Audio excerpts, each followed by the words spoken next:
Друзья, добрый день. Новая серия у нас. Вот, первый у нас 200-й краун атлет. 2009 года это от клиента пришел. Насколько помню. Сейчас мы его чисто снаружи посмотрим. Покажем вам внутри.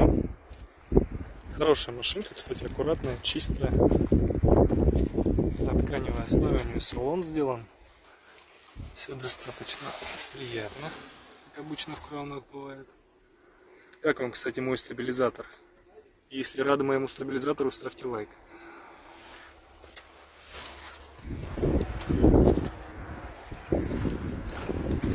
Сядем, заведем тестово, покажем, как он работает.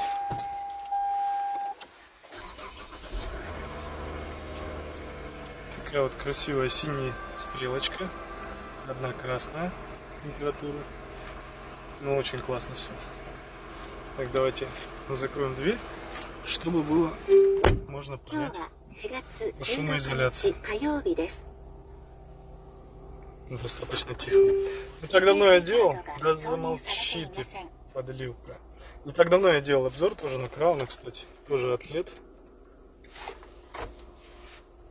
И он, кстати, здесь стоит, но он проданный уже, его продали. Вот. О, этот с пробегом 105, а тот был под 200. Для примера я вам цены внизу напишу.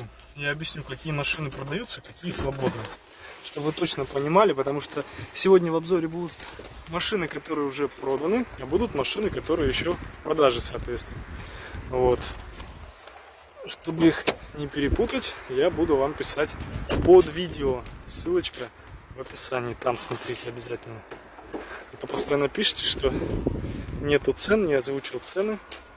Все обычно в описании есть. Красавец на самом деле.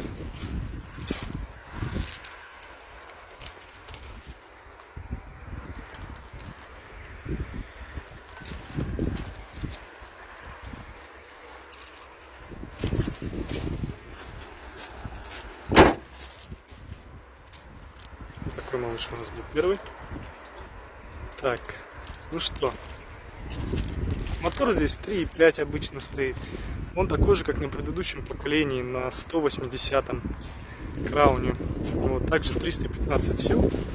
Естественно, у него чуть модернизирована подвеска, кузов совсем другой, оптика, салон, все полностью другое. Кстати говоря, панель не трескается у этих краунов. Они наконец-то решили эту проблему. Да и в принципе, я скажу, у всех Toyota, у Nissan уже с 2008-2009 года эта проблемка была решена. Стабилизатором еще учусь пользоваться, так что не обессудьте. Так, дальше Subaru Impreza. Она в продаже.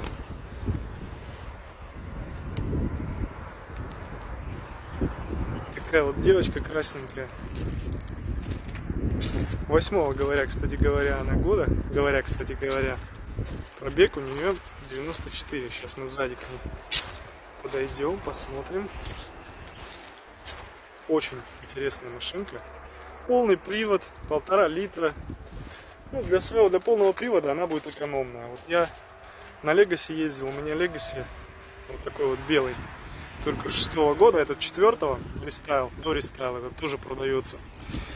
Вот, и соответственно у меня расход от 8 даже до 12 литров. То есть 8 трасс, а 12 город. Соответственно, средний где-то около десятки. То есть вот в Сочи вот ездим, да, по городу мы, по трассе по городу десятка получается. 98 бензина. Я думаю, что этот будет, ну, где-то на литр минимум меньше, а может быть даже и на 1,5, может на 2. Кто как ездит, конечно. Вот, очень классная машинка. Так, стабилизатор, вручай, поворачивайся. Вот так вот мы покажем вам салончик. Оп. Все чисто, аккуратно, не покоцано.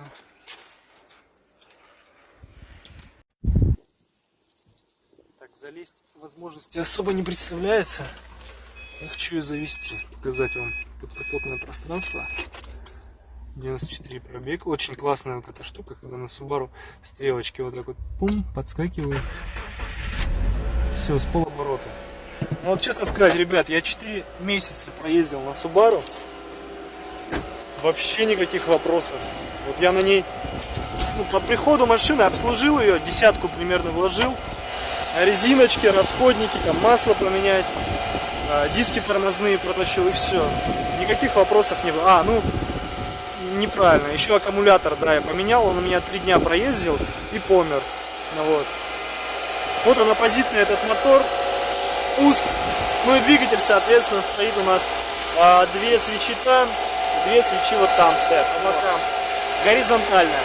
За счет вот этого горизонта и достигается вот эта приятная управляемость Subaru, то есть на поворотах у нее очень хороший держак за счет того, что центр тяжести снижен, да, то есть он ниже, чем у обычной машины 4-тактной.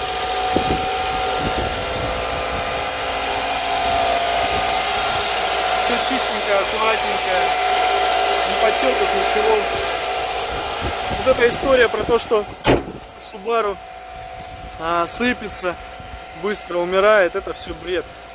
Я согласен только с одним. Если она турбовая, может быть какая-то там VRX STI заряженная, то тогда может быть, да, эта машина явно будет сыпаться, да, там через какое-то время. Но это нормально. Я считаю, любая турбовая машина будет сыпаться, хоть BMW, хоть Mercedes, что угодно. Вот, поэтому придираться вот до этого, это неправильно. Тут в принципе ломаться нечего. Тут все очень просто достаточно. Вот, не хуже Toyota. Единственное, конечно, Toyota будет покомфортнее. Здесь чуть-чуть попроще. Вот эти вот все кнопочки, панелька, да, пластик такой. Хотя плюс-минус, знаете, но зато не тресканный. Вот почему-то в Legacy панель треснутая. Вот, и у меня, и вот у этой Legacy, которую я вам сейчас покажу, белую. Вот. А вот в Impreza панель целая. Друзья, дальше. Nissan Skyline, 37 кузов,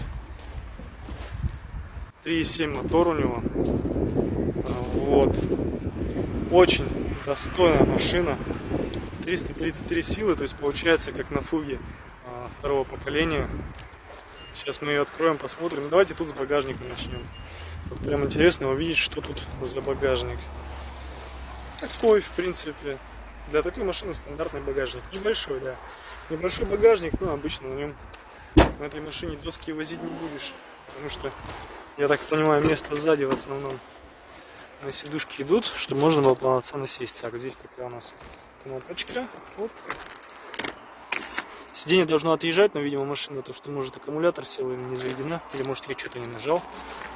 Так, ну да, она должна ехать вперед, по идее. Может и не отъезжает. Почему-то на 3.6 отъезжает, в общем. Вот. Подлокотника здесь, наверное, только единственное не хватит. Ну, так, стандартный салон для купе. Стандартная посадка.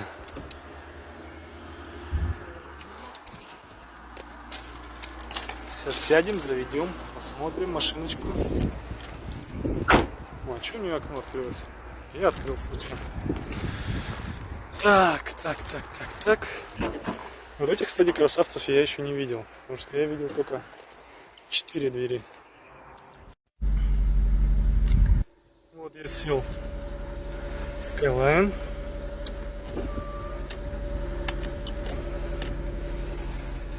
Пробег у нас 166, бензина нету. Ну, по салону, честно говоря, ничего нового. Такой же, в принципе, как и седан, за исключением кузова только. Вот. Все то же самое. Вот. Мотор единственное, конечно, 3.7. Валить будет ой-ой-ой. 333 силы, на купе это будет очень сильно.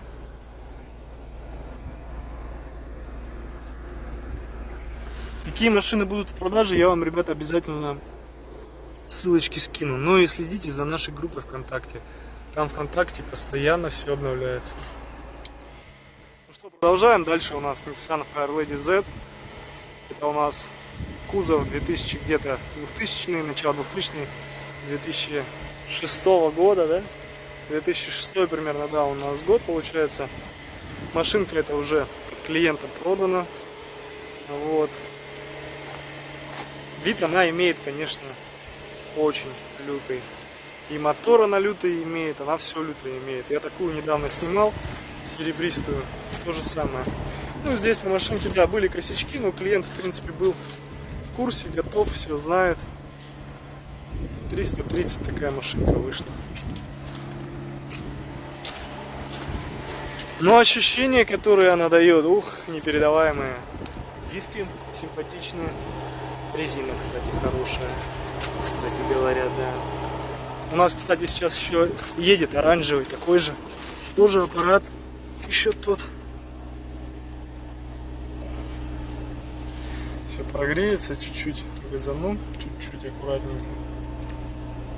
Вот такой у нас экран. Здесь вот вольтаж. Что у нас там дальше? Масло, давление и километраж, соответственно, типа бортовой компьютер. Ну, а сзади у нас что? Ничего. Бардачок.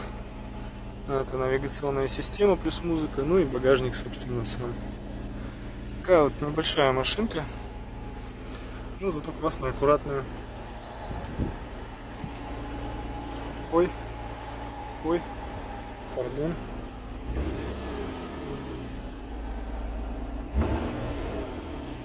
На газ классно реагирует вообще, прям она.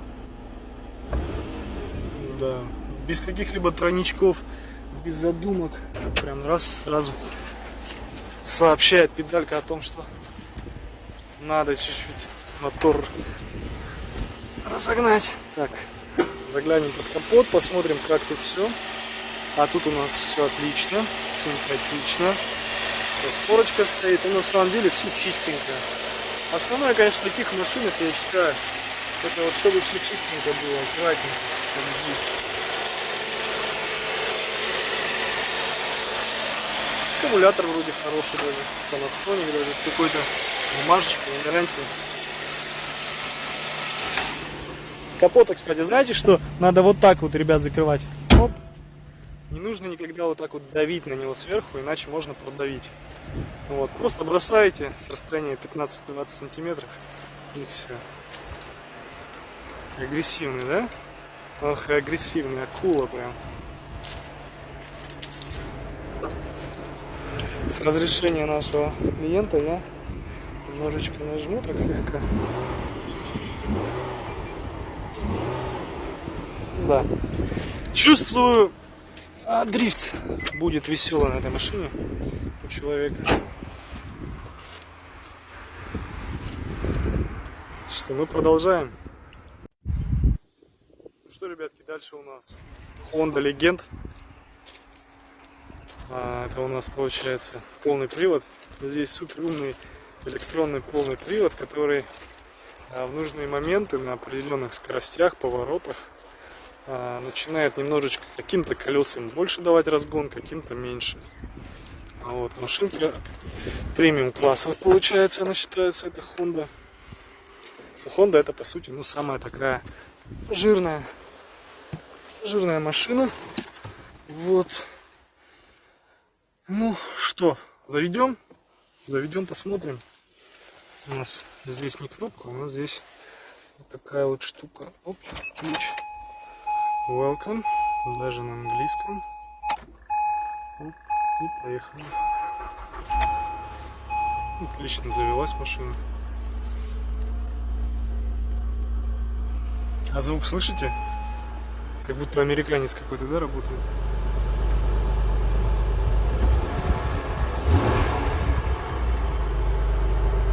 Состояние днища как бы.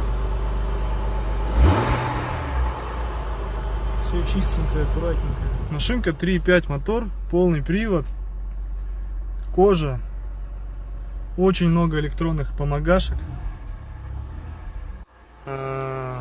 Здесь у нас джойстик, ну, который, собственно, не знаю, кому-то нужен, кому-то нет. Ну, в принципе, здесь что можно? Климат включить, выключить. Ну вот. Кондиционер, музыка, диски, AUX даже где-то есть, надо искать. Видимо, есть провод. А мы посмотрим. Здесь какая-то приколюха непонятная, фома, конвертер какой-то, что-то делает. Неизвестно, что за вещь. Так, AUX. Ну, гляньте, ребят. Вот он. Нет, не AUX. Да, AUX, вон он, AUX. Вот та пиццалка. Это AUX. Удивительно.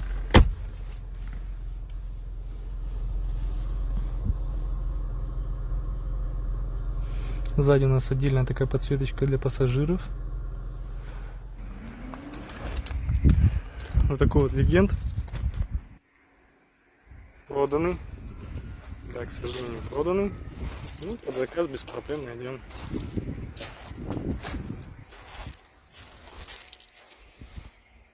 Есть, конечно, кое-какие косточки, но там вопрос цены все решает всегда. Так, а дальше у нас Цельсиор. Слушайте, он такой высокий. Ничего, он мне прям пол меня высотой капота. Этот прям задратый какой-то. Вот этот как раз таки Цельсиор, насколько я помню, он должен быть на продаже. Вот этот на продаже и вот этот на продаже. Так, один из них стоит 290, второй стоит 337. Где какой, трудно, честно сказать, вот так вот. Потому что они оба до рестайлы. Я знаю, что один, ну сейчас разберемся. Один, в общем, идет в максимальной комплектации. Вот, а второй идет в предмаксимальной. Ну и, соответственно, за счет этого и цена. Ну еще один 2000 года, а второй 2002, который чуть повыше у нас. Не знаю, как сюда залазить. Залазить не будем, давайте просто вот так вот посмотрим на трянку, потому что Цельсиор мы в принципе уже видели. Но вот, ребят, это второй или 2000 год, но посмотрите, вот это качество сидений, нигде ничего не потертое, нигде ничего не замызганное, все четкое. Ну какие машины еще того времени? Ну, Мерседесы, конечно, тоже 2000 года тоже сохранились. Но их попробуй еще найди. А вот Цельсиоры, для них нормально быть в таком состоянии для этого года. Вполне нормально. У нас хорошая резина. Очень хорошие диски симпатичные. Цвет очень нарядный у него. Так, сюда заглянем. Сейчас мы в подлокотник залезем и поймем. Да, вот это предмаксималка, вот это 290 стоит. У него сиденья задние двигаются.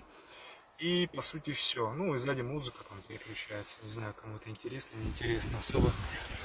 А вот у этого Цельсиора этот у нас максималка.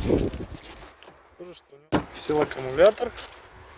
Сейчас мы заглянем в заднее сиденье и я вам покажу, чем он отличается. Максималка от предмаксималки. Вот. Так. Открываем. Слушайте, кожа мягкая. Такая прям как у это девочки. Смотрите. Здесь у нас получается сиденье вперед-назад двигается. Выше-ниже. Подголовник выше-ниже. Массаж. Можно вот это вот кресло. Вот это кресло отодвинуть вот этой кнопочкой, чтобы оно нафиг не мешало. Вот. И ну, это, соответственно, то же самое по левой стороне. Далее можно подключить наушники. То есть там музыку включают, вот там. А вы, соответственно, здесь наушники. Ну, можно включить-выключить музыку, соответственно, здесь. Кондиционер также регулируется. Вот похолоднее. Включается, выключается кондиционер. Погромче, потише. Вот. И плюс обратите внимание, здесь вот это редкий момент, когда сзади даже есть кнопочки настройки сидения. То есть нажали память, да, какой-то момент запомнили, у вас все. Он подстроился под вас. Тачка, конечно, огонь, если честно. Очень состояние лютое. 2000, вот это, по-моему, 2000 год. А тот, который предыдущий был, 2002. Но я еще напишу это в описании. Кожа очень мягкая, ну просто.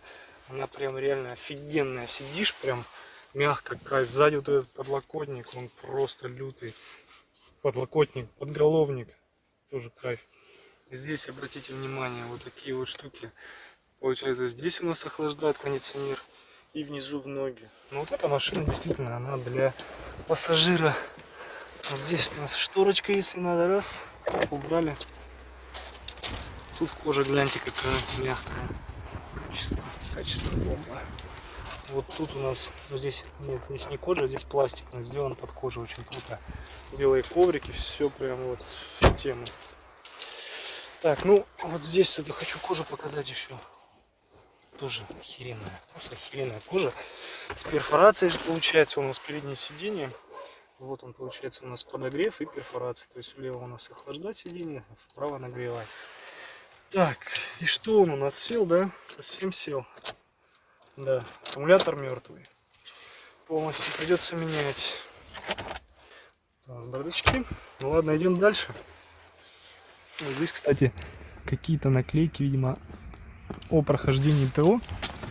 Очень часто, кстати, встречаются.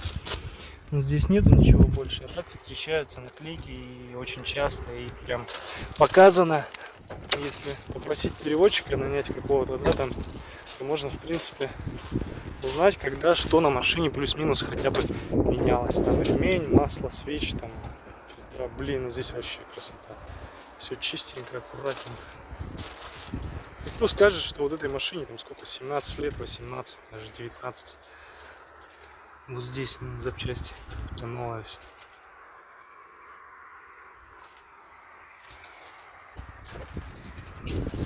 Радиатор идеальный, ни одна птичка не залетела. Здесь все чистое. Кстати говоря, вот честно вам скажу, по мне на Абхазии лучше брать Дори Стайл. Не знаю почему, но Дори Стайл они крепче гораздо. Крепче, чем рестайлы. И цена у них на порядок дешевле.